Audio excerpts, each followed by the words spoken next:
I'm Dr. John Hall. I'm a medical doctor in San Antonio, Texas, author of A New Breed, Satellite Terrorism in America. The book is about my experience with a female target in San Antonio, Texas that was the victim of what we think is a satellite-based tracking and harassment system based on directed energy weaponry and electromagnetic weaponry used by the government. My impetus for writing the book was to expose the fact that this technology is being used nationwide and globally in an apparent experimental fashion to harass certain people. This started about 2006, was ongoing with the female victim that I wrote about until her name was changed and she was moved out of the city where she was being targeted. The perpetrators of the targeting were a private investigative group owned and operated by a former FBI agent who hired nothing but his relatives to work for him. We spent a lot of time doing counter surveillance on this group to make sure that we had the correct identities. Once their identities were turned into the police, they then began to target me with some stalking and break-ins into my home. They did victimize me with some stalking and some home break-ins. As of lately, they have fairly left me alone, I think due to the publicity I've gotten from the book and the screenplay that's been written on the book. The group perpetrating the attacks in San Antonio and in other Texas cities has been identified by myself and others independently of me, and is a former FBI agent running a private investigative group.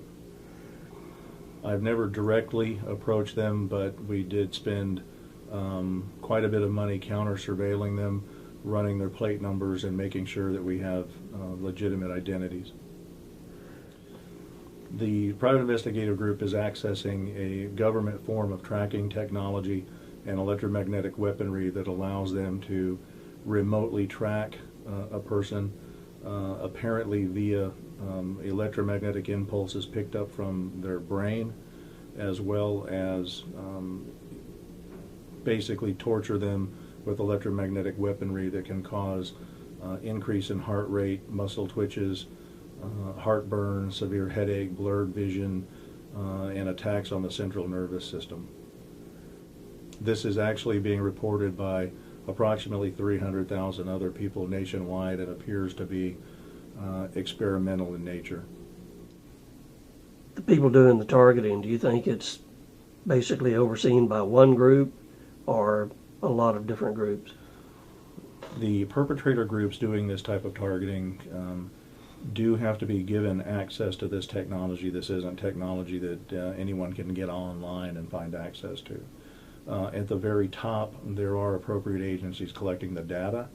However, at the community level in each major city, there are perpetrator groups that are pretty much allowed carte blanche to use this technology however they see fit. Some are attacking certain groups based on sexual orientation, gender, or race. Some are using it for corporate espionage, but in the grand scheme of things, as the data comes back to appropriate agencies, the mix does appear random. But as I said, there are like a group in Palm Springs that's mostly gay men being targeted.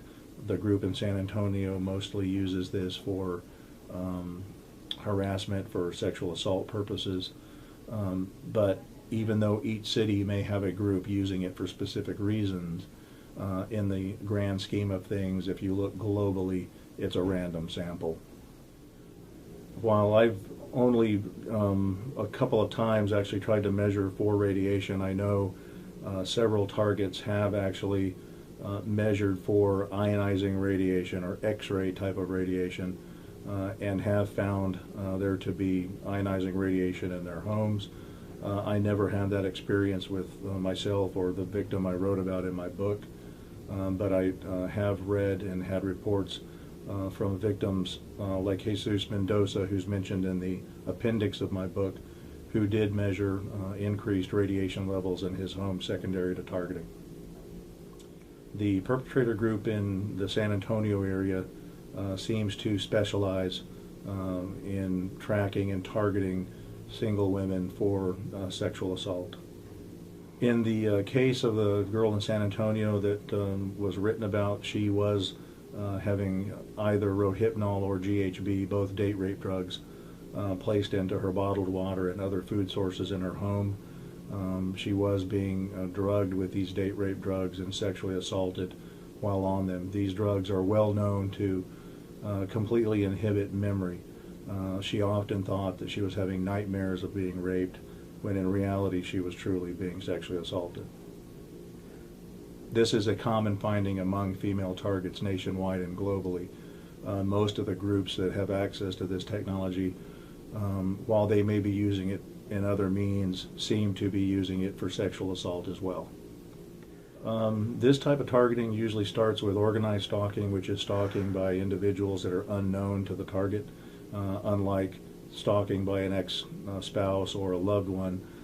This is well-organized stalking that got its debut during FBI COINTELPRO work in the 50s and 60s. It's 24/7, stalking at your home, stalking at the workplace. 24/7, we think the stalking accomplishes two things, both psychological form of warfare to put the victim, the target in a victim mindset, as well as gives them the ability to GPS the victim by location, to obviously get a remote read on some form of biometric identity, which we think is probably their EEG or brainwaves, for further tracking. Other reasons that they stalk individuals that I found in communicating with over 5,000 individuals now, either by email or by phone or in person. Whistleblowers are often stalked. I've met with former NSA and former National Reconnaissance Office agents that were whistleblowers now being victimized by their respective agencies. Some of the groups that have access to this technology are using it for corporate espionage, but most often the targeting seems to be random. If you look back at any of the mind control type research that was done with MKUltra and MKSearch in the past, most of the victims or the people that were used as guinea pigs in the experimentation are relative nobodies. It's the common people that seem to get experimented on. There are ways to lessen it, not completely defeat it. One of the ways, the best ways, is to notice the stalking when it first begins. If you can prove the stalking to the police, most cities have anti-stalking laws now that you can pursue. Once you're left with mostly directed energy attack, or what we refer to as electronic harassment, it becomes a little harder because there's no tangible evidence for you to present to law enforcement. There are a number of support groups for people that are undergoing electronic harassment. The International Center Against Abuse of Covert Technologies, or ISAACT.org, Freedom from Covert Surveillance and Harassment, and mindjustice.org, or just three of many human rights organizations that have banded together to help combat this problem nationwide and globally. Things that a target probably shouldn't do once they realize they're being targeted is try to convince people of your targeting that are already non-believers. The whole goal of targeting is to eventually get you in front of a psychiatrist to draw a schizophrenic or delusional diagnosis. What most of the human rights organizations are recommending now, that if you feel you're being targeted, first try to communicate to them to get pointers and advice on who you can talk to and who you shouldn't. As stated before, one of the main goals with this targeting is to get you to call the police over and over with complaints that can't be proven, which will eventually land you in front of a psychiatrist who usually won't listen to or look at any of the research or articles you bring in, but will be looking to give you a psychiatric diagnosis. Once that diagnosis is given, typically the police won't respond to any further targeting, which may escalate after you're diagnosed. The shootings in Colorado, Connecticut, or the Navy Yard, are any of those possibly related to this? The shootings at Colorado, the Navy Yard, and in Connecticut At least one of those we know was a targeted individual. Aaron Alexis had emailed Freedom from Covert Surveillance and Harassment on 3 occasions. His emails were very well written, were very logically thought out, did not read to me like the rantings of a madman.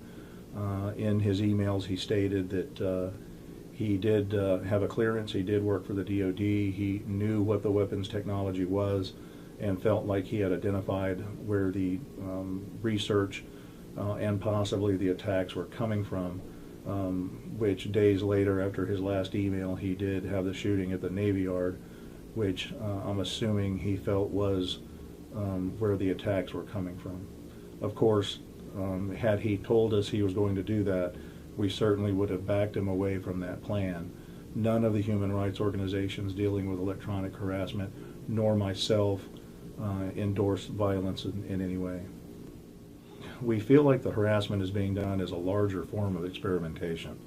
If you look back at the original mind control studies of MKUltra and MKSearch, the victims were almost always nobodies that lacked the financial or political clout to do anything about the victimization. Mind control research has been ongoing in this country by all of the intelligence agencies and the DoD since the 50s. Advances in technology, satellite technology, and RF technology have allowed the lab to be taken out of the laboratory and into society. The long-term goal, we feel, of this targeting is to see what the mass effects are on a large group of population, with probably an eventual use of this technology on a global population for control.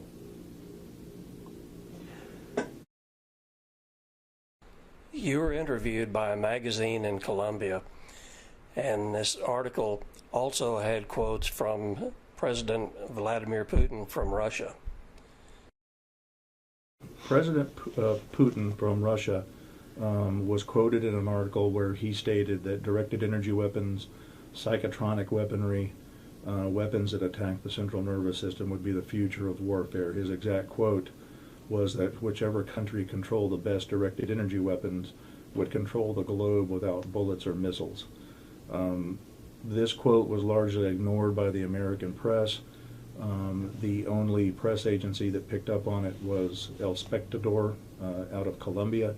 They contacted me to get some quotes and some information for an article they did about it. To date, I have not seen any major media in the United States address Putin's quotes or the article from El Espectador. But he was very clear that they were actively pursuing directed energy weapons that attack the central nervous system. So has there been any response from the U.S. media? There's been limited response from the U.S. media. The Washington Times recently did do an article on the Aaron Alexis shooting, mainly because he etched "This is my elf weapon" into the side of the shotgun that he used in the shooting. And of course, there has been a screenplay written on my book, A New Breed, Satellite Terrorism in America, that we hope to use as a dramatic and educational effort on the big screen. In the last decade, since I've been dealing with this type of technology and the victims, there has been an escalation in the number of victims voicing these complaints both here and abroad. It's not going away.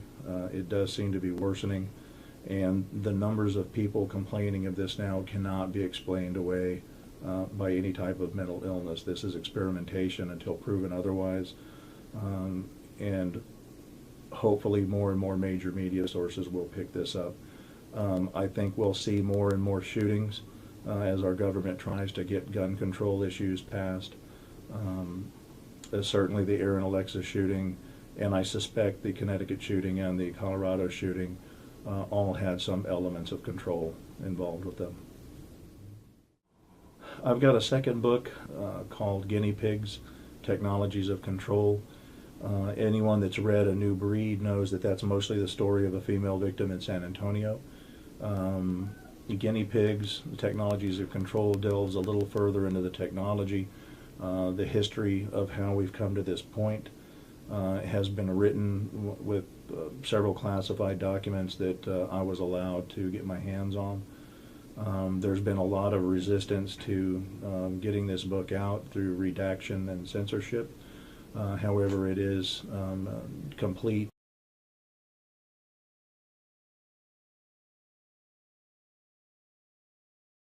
Yeah, tell us about the screenplay in the movie you're putting together. Because electronic harassment and targeting with this technology has become so rampant in the United States, after writing A New Breed, Satellite Terrorism in America, the number of people coming forward with these complaints was mind-boggling. There has been some specials done about this on Discovery, on the History Channel. Certainly the history of MK Ultra can be found in a number of places in several good books.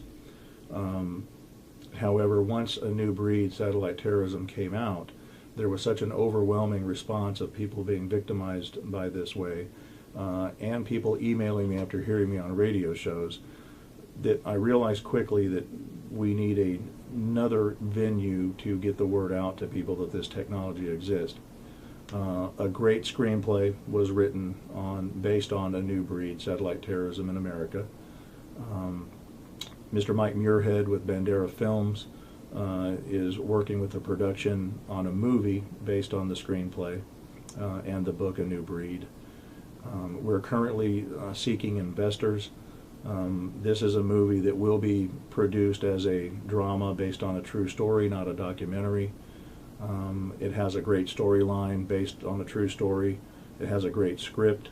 We're currently seeking investors that would like to invest in making this movie come to completion, which will be a great way to educate the public through an entertainment venue that this technology exists and is being used on innocent Americans.